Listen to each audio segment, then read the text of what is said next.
hijo traidor tiene memoria corta y corazón de piedra. El mío casi me enterró vivo por causa de un pedazo de suelo mientras yo aún respiraba en una cama de hospital. Fue un miércoles de tormenta que descubrí la puñalada por la espalda. Yo estaba allí acostado en aquella cama fría del Hospital Municipal de Sevilla, con los tubos metidos en la nariz y el pecho silbando como barco viejo en mar agitado. La neumonía me había derribado feo esta vez. Los médicos hablaban bajito en el pasillo, pensando que yo no escuchaba. Estado delicado, decían, pero oídos de viejo pescador están entrenados para captar hasta el movimiento de los peces debajo del agua. Fue cuando vi a mi hijo Pablo entrando en el cuarto con un hombre de traje que nunca había visto antes. Fingieron sorpresa al verme despierto. «Papá, solo estamos resolviendo unas burocracias para ayudar al señor», él dijo, guardando a las prisas unos papeles en la carpeta. Pero yo reconocí el timbre de la mentira en su voz. Es el mismo sonido que hace la madera cuando tiene un nudo escondido que puede comprometer toda la embarcación. El hombre de traje salió rápido, y mi hijo luego después, sin ni siquiera preguntar si yo necesitaba alguna cosa. Mi nombre es Arnaldo Pacheco. Tengo 84 años bien vividos y gastados en el sol y la brisa marina. Nací y me crié aquí en Sevilla, en la costa andaluza, donde el mar besa la montaña. Soy carpintero naval de profesión y de alma. Estas manos callosas, que ahora tiemblan un poco, ya construyeron más de 60 embarcaciones, desde pequeñas canoas de pesca hasta barcos de paseo que aún cortan las aguas de nuestra bahía. Conocen cada tipo de madera por el olor y por el tacto, como quien reconoce a un viejo amigo en la multitud. Trabajé toda la vida debajo de sol y lluvia, en mi taller junto al mar, en el terreno que heredé de mi padre, que heredó del padre de él. 3 generaciones sudando en el mismo pedazo de suelo. Nunca nos hicimos ricos de dinero, pero éramos abundantes de dignidad. Ahorré cada céntimo para dar estudio a mis 2 hijos. Pablo, que se formó administrador en Madrid, y Mariana, que se hizo profesora y hoy vive en Valencia. Renuncié a cambiar las herramientas, a reformar la casa, a viajar con mi finada Celina, todo para que ellos tuvieran lo que yo no tuve: oportunidad. Mientras ellos estudiaban en escuelas buenas, yo dormía solo 4 horas por noche para dar cuenta de los encargos y las reparaciones. No me arrepiento, o por lo menos no me arrepentía, hasta aquel día en Blindensenten, el hospital. Antes de continuar esta historia, me gustaría agradecer al canal Voz del Abuelo por la oportunidad de contar mi trayectoria, y pido a ti que estás viendo, te suscribas al canal, deja tu like, comenta de dónde estás siguiendo y qué horas son allí, en tu rincón de España. Ah, y no olvides de compartir este video con alguien que necesita oír este mensaje sobre lealtad y valores de familia.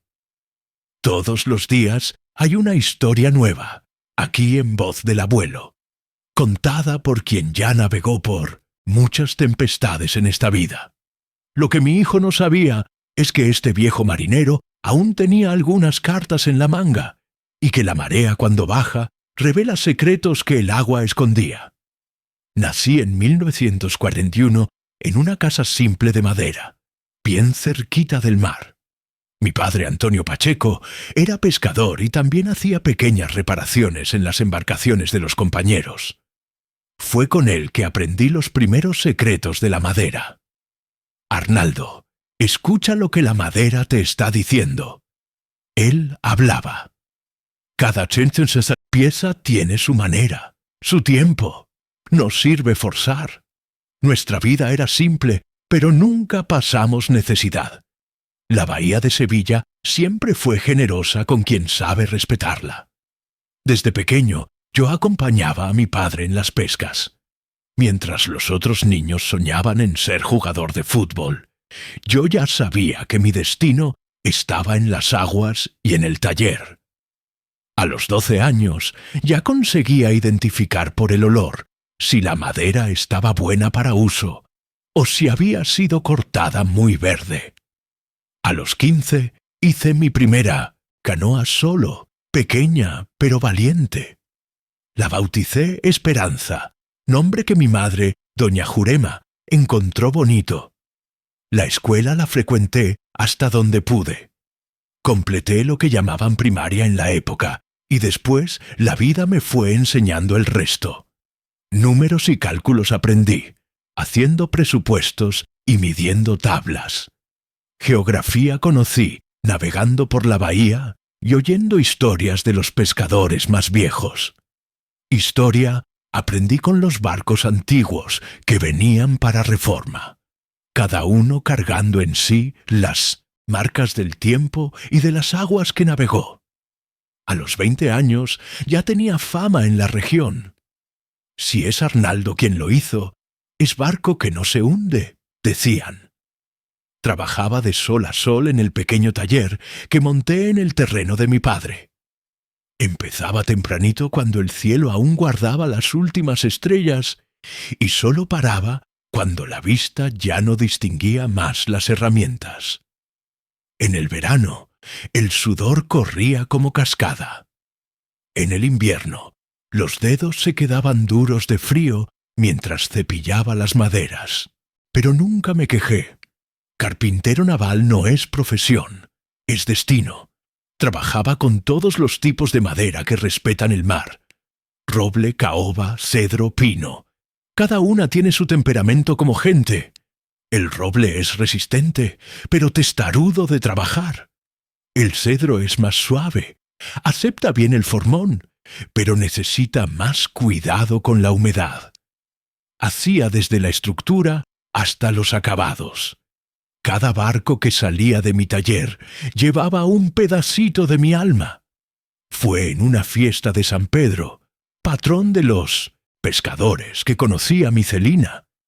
Ella tenía ojos del color del mar en día de calma y una sonrisa que iluminaba más que el faro del puerto. Hija de comerciantes de la ciudad, le gustaba pasar las tardes cerca del agua. Nos casamos en 1963, en una ceremonia simple en la iglesia matriz. La luna de miel fue un fin de semana en Cádiz. No teníamos dinero para más, pero éramos ricos de amor y sueños. Construí nuestra casa en el terreno que mi padre me dio como regalo de casamiento, bien al lado del taller. Celina decía que así ella siempre sabría dónde encontrarme. Bastaba seguir el ruido de la sierra o el olor de aserrín. Ella era profesora primaria, tenía paciencia de santa con los niños. Pronto vinieron los nuestros, primero Pablo en 1964 y 3 años después Mariana. La vida seguía su curso tranquilo, como barco en mar manso. Trabajaba mucho, es verdad. A veces empataba días enteros cuando tenía encargo con plazo apretado.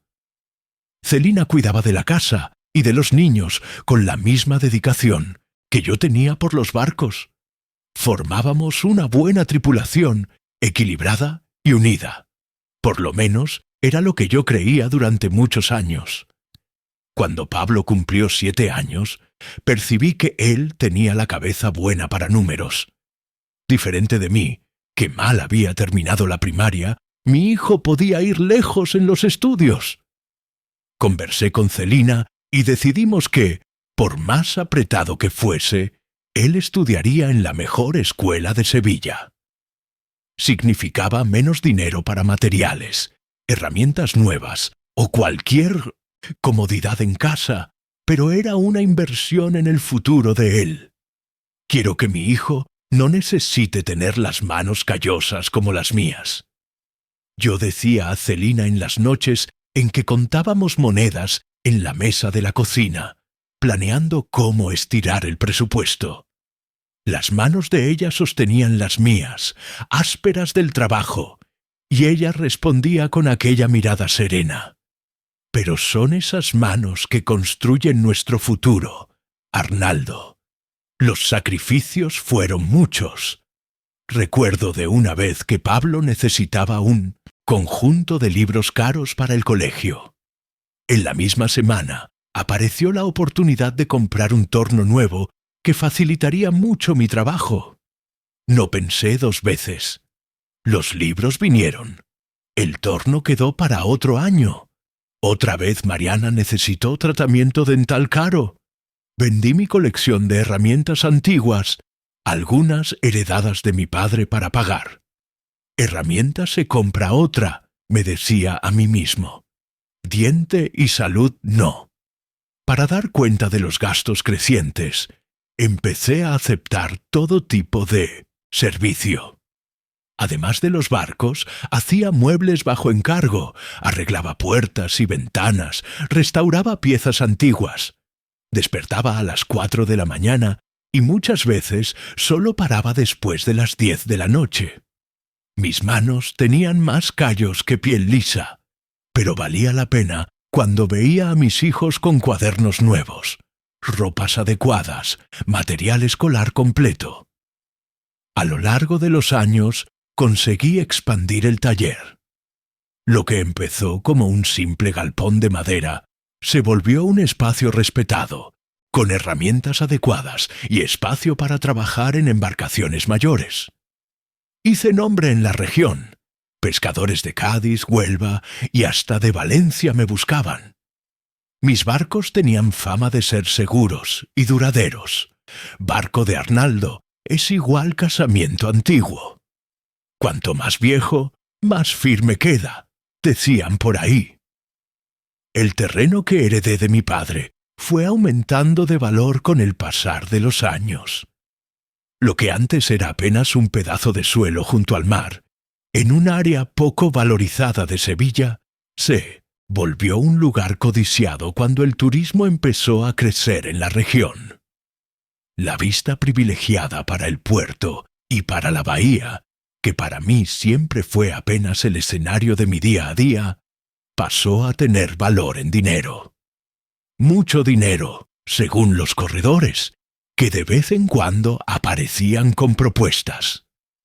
Pablo se formó en administración en la Universidad Complutense de Madrid. Fue el día más orgulloso de mi vida. Ver a mi hijo de toga recibiendo el diploma me hizo sentir que todo el sudor había valido la pena. Él luego consiguió empleo en una empresa de exportación. Empezó a ganar bien, a vestirse diferente. El lenguaje también cambió.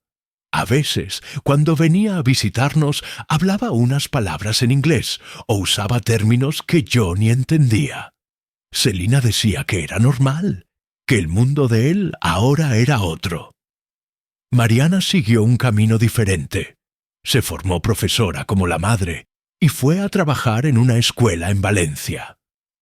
Se casó con un profesor de geografía y me dio 2 nietos maravillosos, Mateo y Sofía. Siempre fue más apegada a las raíces, más parecida a mí y a Celina, en la manera simple de ver la vida.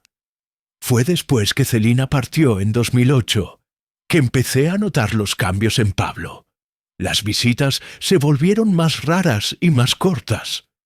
Cuando venía, pasaba el tiempo todo en el celular resolviendo cosas del trabajo, decía él. Empezó a hablar mucho sobre cómo el terreno estaba desvalorizado, cómo yo debería aprovechar mientras valía alguna cosa. Papá, usted no puede quedarse ahí, solo en esa casona. Venda eso, compre un apartamento pequeño en Madrid, cerca de mi casa. Yo administro el dinero para usted, lo hago rendir. Él insistía en cada visita. Lo que él no sabía es que yo ya había rechazado 3 ofertas millonarias en los últimos 5 años. Empresarios del ramo de hotelería querían construir un resort con marina particular, exactamente donde quedaba mi taller. Ofrecieron mucho dinero. más de lo que jamás imaginé ver en la vida. Pero ¿cómo explicar a alguien como Pablo que algunas cosas no tienen precio? ¿Cómo decir que yo prefería morir mirando al mismo mar que arrulló mi vida entera a vivir en un apartamento de lujo, lejos de la brisa marina? Papá, usted está quedando muy viejo para ser tan testarudo, él decía con aquel tono de quien habla con niño. Ese apego es cosa de gente antigua. El mundo cambió, y fue así que empezaron los primeros vientos de la tempestad que estaba por venir. Las primeras señales de la traición empezaron a aparecer unos 3 meses antes de mi internación. Pablo venía a visitarme con más frecuencia, cosa que nunca pasaba. De repente, cada 2 semanas, él estaba en Sevilla, siempre con alguna excusa. «Vine a ver cómo usted está, papá». Estaba pasando cerca y resolví dar un salto. Desconfiado, yo siempre fui. No se construyen barcos seguros, sin un ojo atento a las imperfecciones de la madera. En esas visitas, él siempre traía el asunto del terreno. Empezó sutil, comentando sobre un conocido que vendió una propiedad y cómo había sido un excelente negocio. Después pasó a traer recortes de periódico sobre emprendimientos inmobiliarios en la región. Por fin, ya venía directo al punto. «Papá, usted no percibe que está tirando dinero a la basura.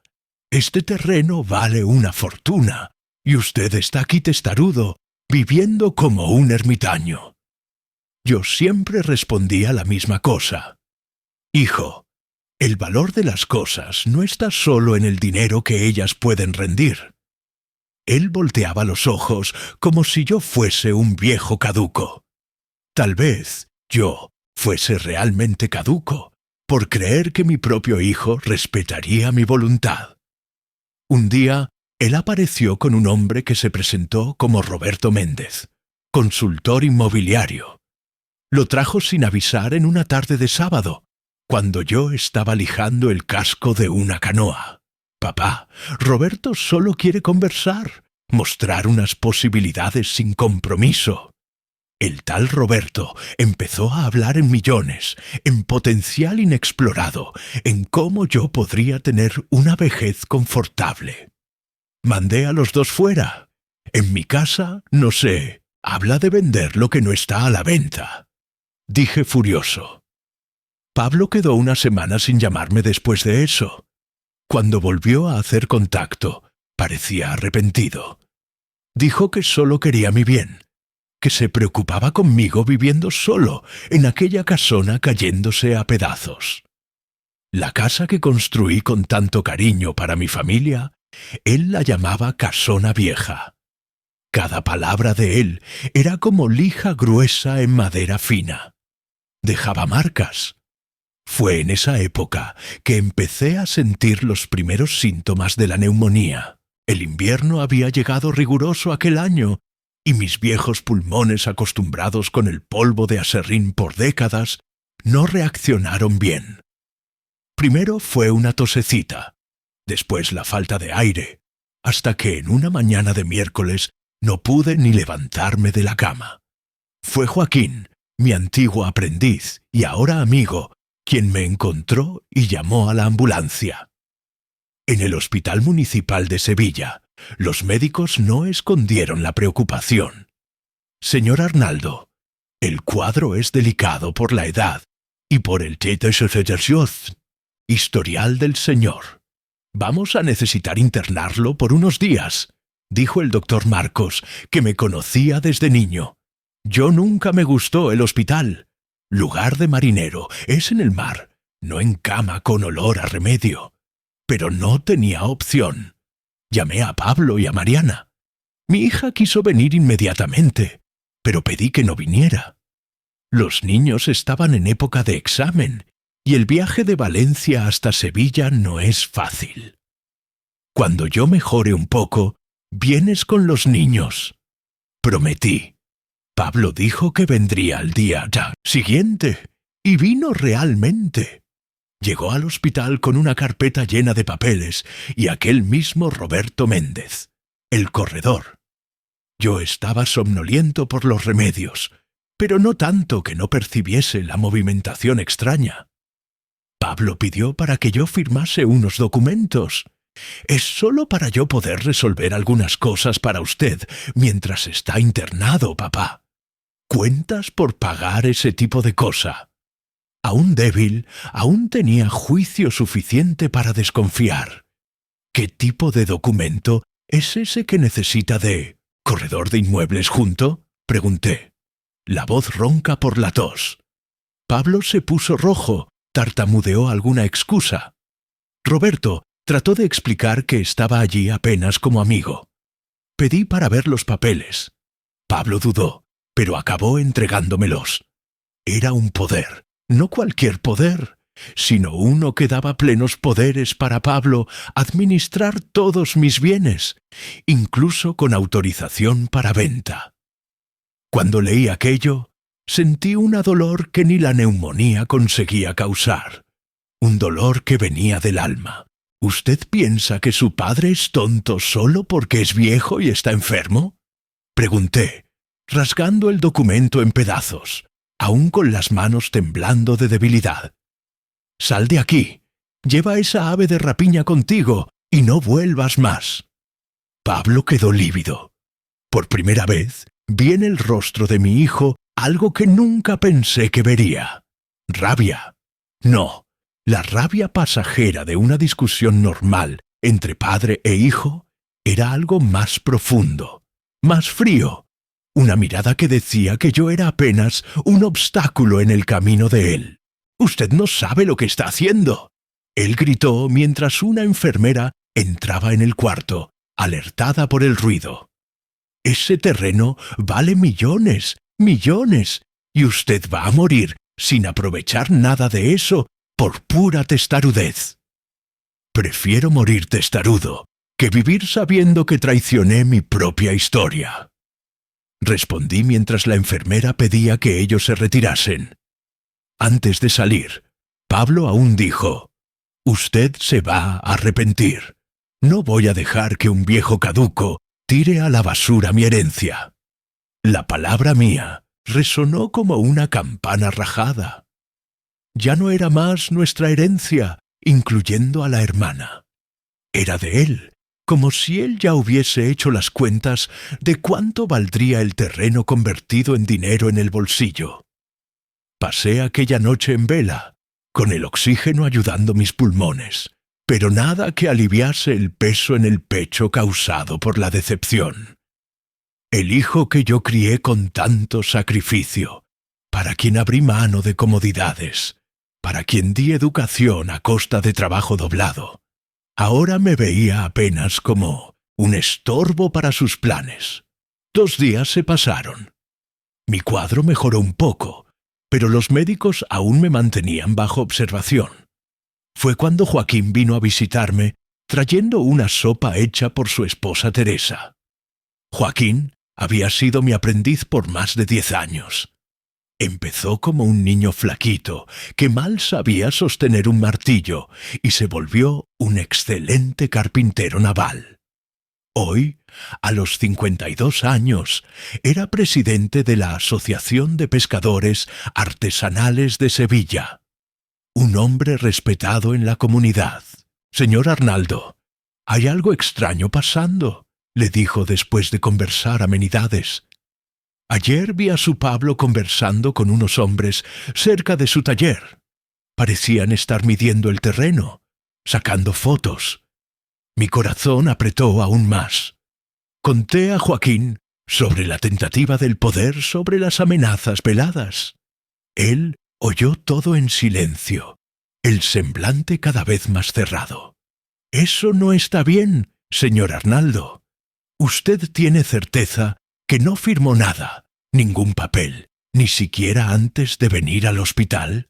«Tengo certeza absoluta, Joaquín. Soy viejo, pero no soy tonto».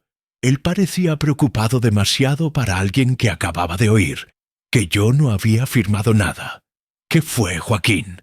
hay más cosa que usted no me está contando, insistí. Joaquín dudó. Después decidió hablar. Es que ayer encontré a Darío del Cartorio. Comenté que usted estaba internado y él dijo que su hijo había aparecido por allí con un poder firmado por usted. Dijo que quedó hasta sorprendido, porque conoce al señor hace años y sabe cómo el señor es apegado a aquel terreno. El suelo pareció desaparecer debajo de mi cama de hospital, pero yo no firmé nada. Joaquín, nada. Yo sé, señor Arnaldo. Fue eso que encontré extraño. Y hay más. Hoy de mañana vi a su Pablo con aquel corredor de nuevo, los dos conversando con Ferreira de la constructora. ¿Sabe aquella que está haciendo el resort en Huelva? Ellos parecían estar cerrando algún negocio. Fue como llevar un puñetazo en el estómago. Mi propio hijo había falsificado mi firma. Estaba vendiendo el terreno de la familia mientras yo luchaba contra una neumonía en el hospital. La sensación de traición era tan grande que, por un momento pensé que los remedios me estuviesen haciendo alucinar, pero el rostro preocupado de Joaquín me decía que aquello era bien real. «Necesito salir de aquí», hablé tratando de levantarme, pero la debilidad y los tubos de oxígeno me impidieron. «Quédese calmo, señor Arnaldo». Joaquín sostuvo mi brazo. «Usted necesita recuperarse primero. Yo voy a verlo, que consigo descubrir, y también voy a hablar con la doctora Lucía Torres».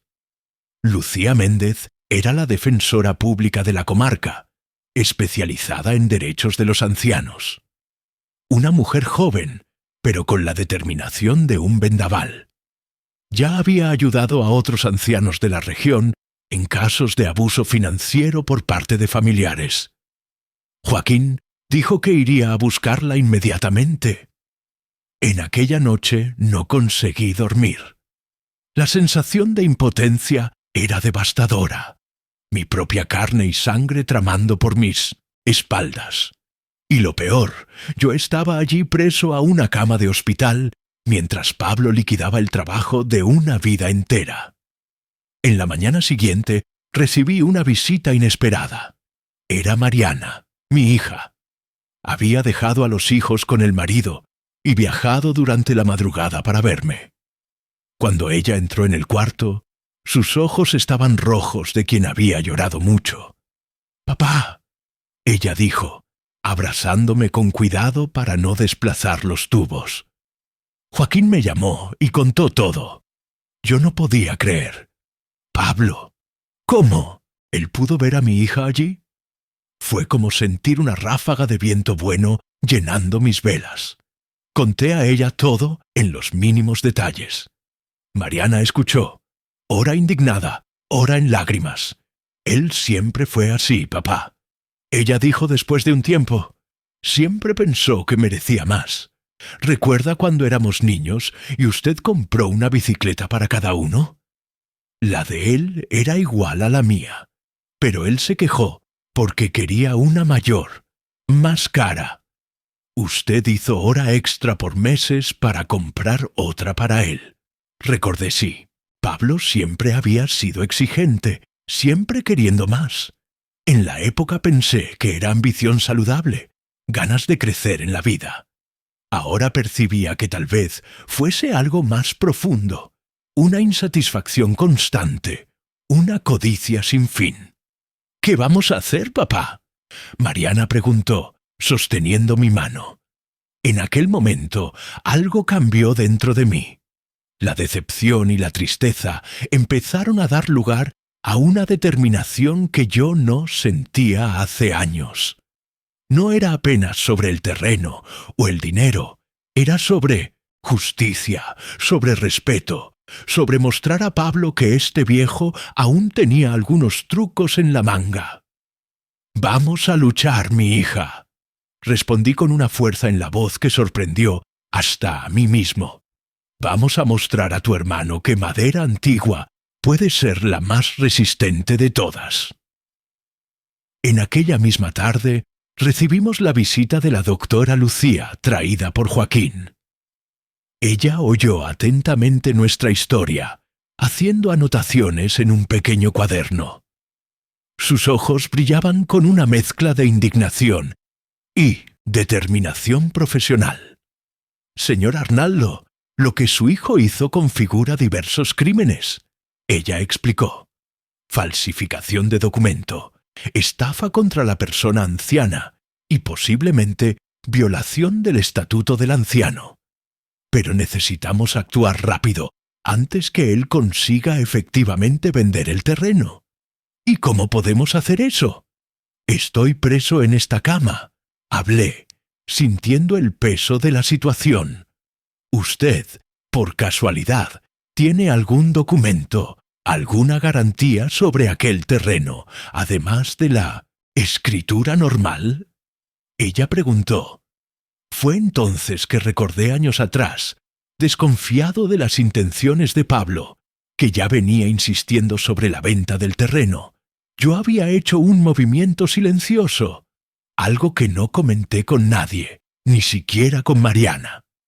«Tengo sí, doctora», respondí, sintiendo una pequeña llama de esperanza encenderse. «Tengo algo que va a hacer mi hijo entender que este viejo marinero aún sabe navegar en aguas traicioneras». 3 años atrás, empecé a explicar a la doctora, Lucía y mi hija Mariana. Cuando Pablo empezó a insistir más fuertemente para yo vender el terreno, decidí precaverme. Fui hasta Córdoba, en la ciudad vecina, y registré un usufructo vitalicio del inmueble en mi nombre. Los ojos de la doctora Lucía brillaron. «Eso es excelente, señor Arnaldo. El usufructo vitalicio garantiza que el señor tenga el derecho de usar y ocupar el inmueble hasta el fin de la vida, aunque la propiedad en sí sea transferida para otra persona». «Exactamente», confirmé. «El notario doctor Sergio, un viejo amigo, me explicó todo. Aunque Pablo consiguiese de alguna forma transferir la propiedad para su nombre o vender para terceros, el usufructo permanecería válido. Nadie podría sacarme de allí o demoler nada sin mi consentimiento expreso». Mariana parecía impresionada. «Papá, usted pensó en todo, pero ¿por qué registró en Córdoba y no aquí en Sevilla?» «Porque conozco a mi hijo, mi hija. Pablo siempre tuvo contactos por todas partes. Aquí en Sevilla, él podría descubrir, fácilmente. En Córdoba, lejos de los ojos de él, el documento quedaría seguro. Pero no era solo eso. Había más un as que yo guardaba, algo que ni Pablo ni los interesados en el terreno tenían idea. «Hay otra cosa», continué. «Aquel baúl viejo en el taller cubierto de polvo, que Pablo debe pensar que solo tiene recuerdos de un viejo nostálgico. Él contiene todos los proyectos originales de los barcos que construí a lo largo de 6 décadas. No son simples dibujos, son registros históricos de la carpintería naval tradicional de la costa andaluza. ¿Y eso tiene algún valor legal?», preguntó doctora Lucía, curiosa. «Tiene, doctora. Hace 5 años, el Ministerio de Cultura certificó mis proyectos como Patrimonio Naval Español. El taller donde trabajo fue reconocido como espacio de preservación de saber tradicional. Está todo documentado y registrado». Mariana llevó las manos a la boca, sorprendida. «Papá, usted nunca me contó eso. No conté para nadie, mi hija, ni para tu madre, que ya estaba muy enferma en la época. Sabía que un día esto podría ser importante». La defensora rápidamente entendió la importancia de aquello. «Señor Arnaldo, eso cambia todo. Si su taller es reconocido como espacio de preservación cultural por el Ministerio, existen restricciones severas sobre lo que puede ser hecho en aquel terreno. Ninguna constructora podría simplemente demoler y construir un resort o condominio. Exactamente, doctora. La certificación está guardada en un sobre sellado dentro de una caja de herramientas antigua en el fondo del baúl. Junto con ella hay cartas de historiadores navales y del Departamento de Cultura del Estado, reconociendo la importancia de mi trabajo. Joaquín, que oía todo en silencio, dio una sonrisa ancha. Señor Arnaldo siempre fue precavido. Cuando se trabaja con el mar, se aprende a prever tempestades antes de que lleguen. Ahora necesitábamos actuar rápidamente. El doctor Marcos, médico que cuidaba de mí, entró en el cuarto para la visita de la tarde. Expliqué brevemente la situación y él, indignado con lo que Pablo estaba haciendo, concordó en agilizar mi liberación del hospital, siempre que yo prometiese continuar el tratamiento en casa con visitas regulares de una enfermera. Necesito buscar esos documentos. Hablé. No puedo arriesgar que Pablo los encuentre y los destruya. Yo voy, se ofreció Joaquín. Conozco aquel taller como la palma de mi mano. Usted me dice dónde están exactamente los documentos y yo los traigo aquí aún hoy. Doctora Lucía, concordó. Mientras tanto, voy a preparar una acción judicial emergencial para anular cualquier poder falsificado e impedir cualquier transacción envolviendo el inmueble. También voy a solicitar una investigación criminal sobre la falsificación de documento. Di instrucciones detalladas a Joaquín sobre dónde encontrar el baúl, la caja de herramientas y el sobre sellado. Él partió inmediatamente. Mariana quedó a mi lado, sosteniendo mi mano. Ver su fuerza y apoyo me daba aún más certeza de que estaba haciendo lo correcto. «Papá», ella dijo suavemente. Siempre pensé que Pablo había cambiado después que fue para Madrid, después que empezó a ganar bien. Pero tal vez él siempre haya sido así, y nosotros que no quisimos ver. No te culpes, mi hija. Papá y mamá siempre quieren ver lo mejor en los hijos. Es de la naturaleza. 2 horas después, Joaquín retornó jadeante. Traía consigo una carpeta con todos los documentos que yo había mencionado. El registro del usufructo vitalicio, la certificación del ministerio, las cartas de los historiadores, todo. Doctora Lucía examinó cada documento con atención profesional, haciendo copias con el celular. «Esto es más que suficiente», ella declaró. «Voy ahora mismo al juzgado a protocolar un pedido de cautelar. Con estos documentos tenemos un caso muy fuerte». Mientras la defensora salía para cuidar de la parte legal, decidimos que era hora de confrontar a Pablo. No queríamos apenas detenerlo legalmente. Queríamos que él entendiese la gravedad de lo que estaba haciendo. Mariana llamó al hermano, diciendo apenas que estaba en el hospital conmigo y que él necesitaba venir inmediatamente, porque había novedad sobre la situación del terreno. Pablo llegó menos de 1 hora después, con una sonrisa confiada, que luego se deshizo al ver a Mariana, Joaquín y al doctor Marcos reunidos en mi cuarto. Más sorprendente para él debe haber sido verme sentado en la cama, sin los tubos de oxígeno, con una energía renovada. «¿Qué es esto? ¿Una intervención?», él preguntó, tratando de sonar irónico, pero su voz traicionaba nerviosismo. «Siéntate, hijo». Hablé con una calma que ni yo sabía que podría tener en aquel momento. «Tenemos mucho de qué conversar». Pablo se sentó visiblemente incómodo. Fue entonces que puse todas las cartas sobre la mesa. Conté sobre el usufructo vitalicio, sobre la certificación del ministerio, sobre cómo yo sabía del poder falsificado, sobre la acción judicial que doctora Lucía estaba moviendo en aquel exacto momento. A medida que yo hablaba, el rostro de Pablo iba cambiando, del malestar inicial para la sorpresa, después para el miedo y finalmente para una rabia mal contenida. «Usted no puede hacerme esto». Él explotó, levantándose. «Yo ya cerré negocio, ya recibí un adelanto. Tengo compromisos basados en ese dinero». «¿Qué negocio, Pablo?», preguntó Mariana, la voz trémula de indignación. «¿Qué derecho tienes de vender algo que no es tuyo usando una firma falsificada de nuestro padre? Ustedes no entienden», él dijo, pasando las manos por el cabello nervioso.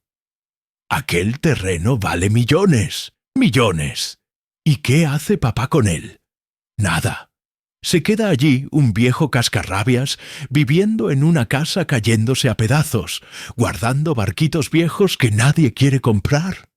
«Aquellos barquitos viejos, como tú llamas», interrumpió Joaquín, «son parte de la historia de nuestra región.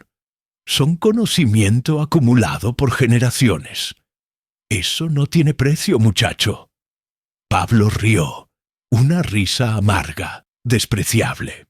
«Conocimiento, historia, eso no paga cuentas, eso no compra nada».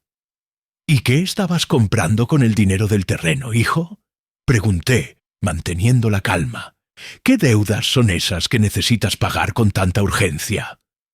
Él dudó, y en aquel momento vi la verdad en sus ojos. No era apenas codicia, había desesperación allí. «Hice algunas inversiones que no dieron resultado». Él finalmente admitió la voz más baja. «Estoy debiendo mucho dinero, personas peligrosas». Mariana jadeó.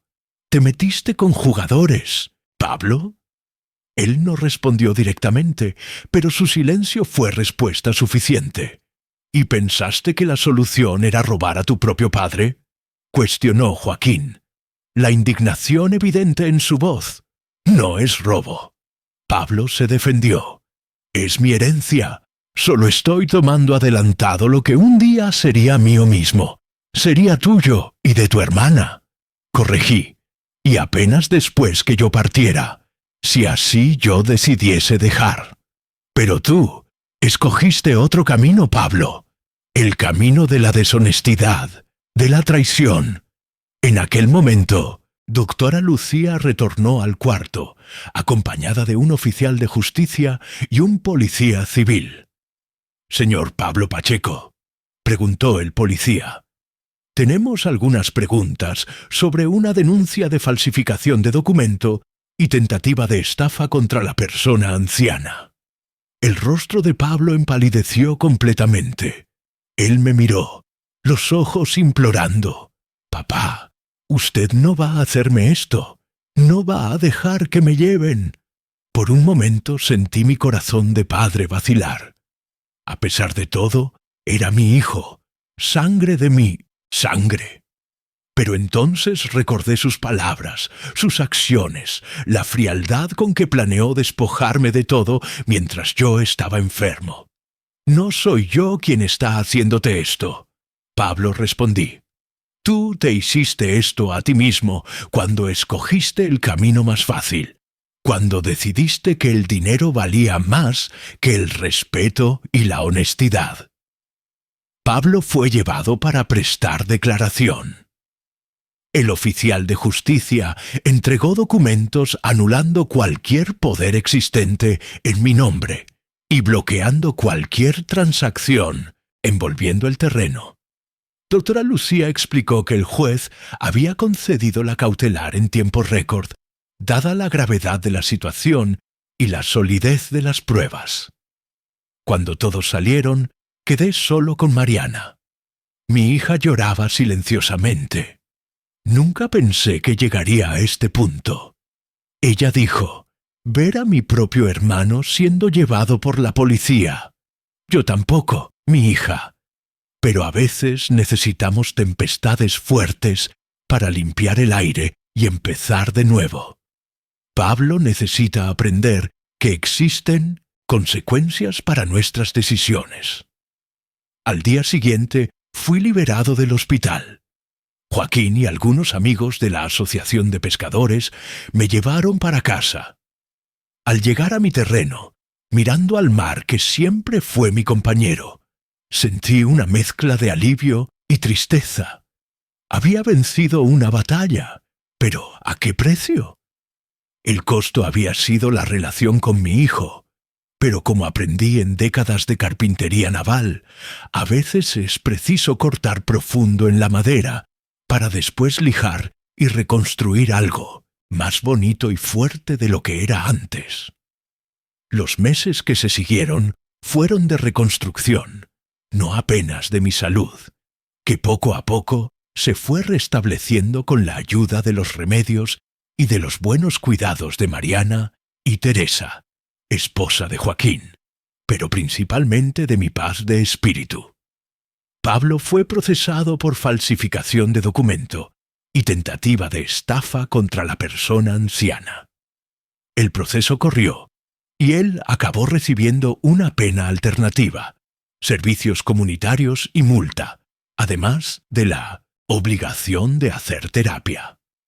Por ser reo primario y haber confesado todo, escapó de la prisión. La constructora, que había cerrado el negocio con él, entró con proceso por daños morales y materiales, exigiendo la devolución del adelanto con intereses. Supe que él tuvo que vender el apartamento en Madrid y el carro de lujo para pagar todo. Durante los primeros 2 meses no tuve noticias directas de él, apenas lo que Mariana me contaba de vez en cuando. Ella, con su corazón mayor que el mar, aún mantenía contacto con el hermano, a pesar de todo el resentimiento. «Él está avergonzado demasiado para hablar con usted, papá», ella me decía, «pero está arrepentido de verdad. Yo no sabía si conseguiría perdonar a Pablo algún día. La traición había sido demasiado profunda, demasiado planeada. No fue un error de momento, fue una campaña calculada para quitarme todo mientras yo estaba débil y enfermo. ¿Cómo perdonar algo así? Fue en una tarde de otoño, cuando yo estaba trabajando en un pequeño modelo de barco en la terraza de casa, que la respuesta para esa pregunta empezó a dibujarse. Joaquín apareció con una idea que cambiaría todo. «Señor Arnaldo, he pensado mucho. Usted tiene un conocimiento que se está perdiendo. Esa carpintería naval tradicional que usted domina, pocos saben hacer eso hoy en día. ¿Qué le parece transformar su taller en una escuela?» La idea me tomó por sorpresa. Escuela. ¿Quién iba a querer aprender ese oficio antiguo hoy en día, Joaquín? Mucha gente. Los jóvenes de la asociación viven preguntando sobre los barcos tradicionales. Hay gente de la universidad interesada en preservación cultural. Y con la certificación del ministerio podríamos hasta conseguir algún financiamiento del gobierno. La semilla estaba plantada. En las semanas siguientes, la idea fue creciendo, ganando forma. Mariana, que estaba de vacaciones de la escuela donde daba clases, me ayudó a poner todo en papel. Doctora Lucía, que se había vuelto una amiga, orientó sobre la parte legal. Poco a poco, el proyecto de la Escuela de Carpintería Naval Tradicional Arnaldo Pacheco fue tomando cuerpo. Fue en esa época que recibí una carta de Pablo, no un mensaje electrónico, como las personas mandan hoy en día, sino una carta de verdad, escrita a mano en papel. Letra cuidada que recordaba el cuaderno de caligrafía que él tenía en la infancia. En la carta, Pablo no pedía perdón directamente. Tal vez supiese que aún era temprano de más para eso. En vez de eso, él contaba sobre su vida, ahora.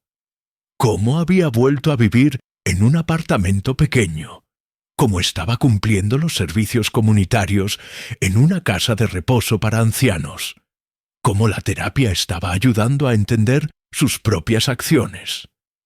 Nunca había parado para pensar por qué el dinero se volvió tan importante para mí. Él escribió: «Tal vez siempre vi a papá trabajando tanto por tan poco. Pensé que el dinero traería la seguridad que yo siempre quise para usted y para mí. Pero en el camino olvidé todo lo que usted me enseñó sobre honor y honestidad. Guardé la carta en un cajón. No respondí inmediatamente. Necesitaba tiempo. El perdón es como madera buena. No se puede apresurar su proceso. Mientras tanto, la escuela de carpintería empezó a tomar forma. Con la ayuda de la alcaldía y de una convocatoria del Ministerio de Cultura, conseguimos reformar el taller, ahora transformado en espacio de enseñanza. Jóvenes de la región empezaron a inscribirse para aprender el oficio. Historiadores venían a documentar el proceso. Hasta un equipo de TV de Madrid apareció para hacer un reportaje sobre el guardián del saber naval de la costa andaluza, como me llamaron. El reconocimiento era gratificante, pero lo que más me alegraba era ver el conocimiento siendo pasado adelante. Cada enseñanza, cada técnica compartida, era como plantar una semilla que continuaría creciendo mucho después de que yo no estuviese más aquí. 6 meses después de la internación, recibí otra sorpresa. Mariana llegó a casa con los nietos Mateo y Sofía y alguien más. Pablo estaba con ellos, flaco, con ojeras. Aparentando bien más que sus 56 años, quedó parado en la entrada de la casa, como si esperase permiso para entrar en el territorio que casi había vendido a mis espaldas. «Papá», él dijo, la voz casi un susurro, «¿puedo entrar?» Miré a mi hijo. Vi en él al niño que un día había sido, al muchacho que ayudé a criar, al hombre que se perdió por el camino. Y también vi algo nuevo: humildad, verdadera humildad en los ojos, bajos, en las manos inquietas, en la postura encorvada. «La casa es tuya también, hijo. Siempre lo fue». Él entró inseguro. Mariana, percibiendo la delicadeza del momento, llevó a los niños a la playa, dejándonos a solas. Pablo y yo quedamos sentados en la terraza, mirando al mar en silencio por un largo tiempo. «Supe de la escuela», él finalmente dijo. «Es un bello proyecto. Es algo para dejar después que yo parta», respondí. «Algo que el dinero no compra ni vende». Más silencio.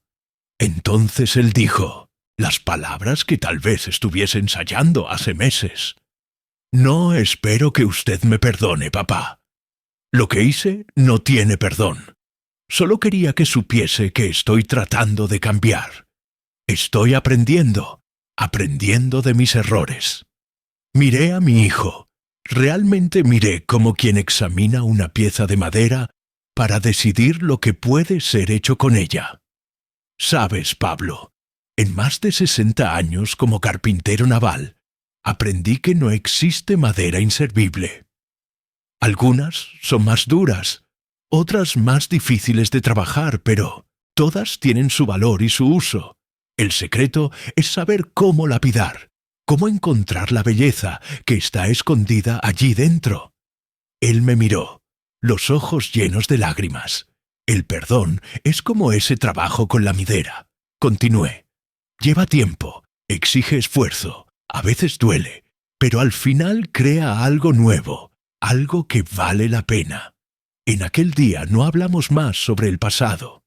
En vez de eso, le mostré la escuela, los proyectos futuros, los alumnos.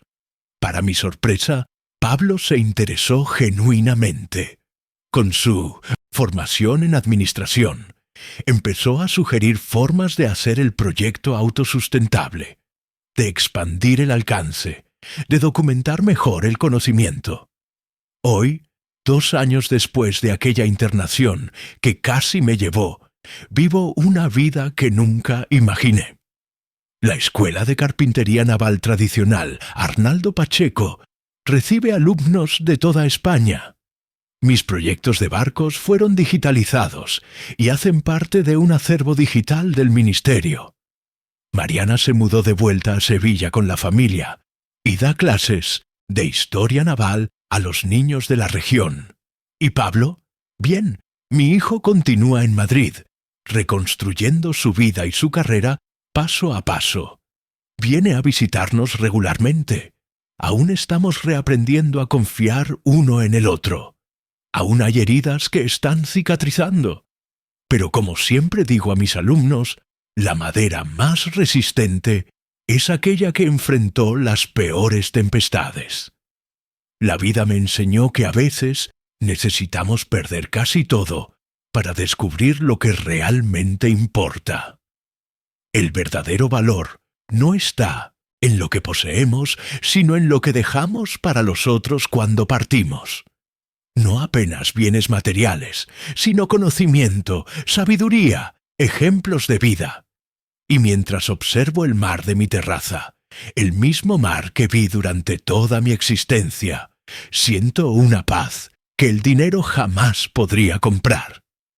La paz de quien hizo lo que era correcto, aun cuando era difícil. La paz de quien al fin de la vida puede mirar para atrás sin arrepentimientos y para adelante con esperanza. Si llegaste hasta aquí, te agradezco de corazón por oír la historia de este viejo carpintero. Espero que ella te haya tocado de alguna forma y tal vez ayudado a valorar las cosas verdaderamente importantes de la vida. Quiero agradecer también al canal Voz del Abuelo por darme este espacio para compartir mi jornada. Si te gustó, por favor suscríbete al canal, deja tu like y comenta ahí abajo de qué ciudad estás viendo y qué horas son. Y si conoces a alguien que necesita oír una historia sobre perdón y recomenzos, comparte este video. Todos los días hay una historia nueva aquí de personas que, como yo, cargan en las arrugas y en los cabellos blancos las marcas de una vida vivida intensamente. Un abrazo apretado de este viejo carpintero naval que aprendió que aún maderas rajadas pueden ser transformadas en obras de arte.